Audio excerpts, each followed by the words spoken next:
మా ఇంట్లో నెయ్యి పాయసం సేమియాల పాయసం చేస్తున్నాను. ఫస్ట్ మనం నెయ్యి వేసుకోవాలి.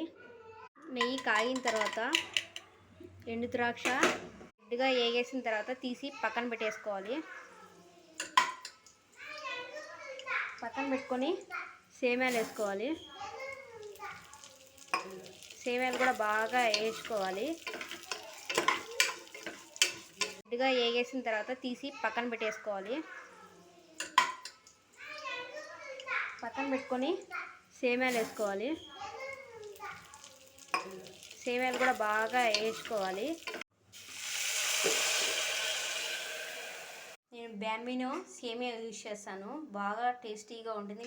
కావాలంటే మీరు కూడా ట్రై చేయండి. కామెంట్ బాక్స్లో ఒక గ్లాసు చక్కెర తీసుకున్నాను. అట్లే కొంచెం హెల్తీగా పాలు కూడా తీసుకున్నాను.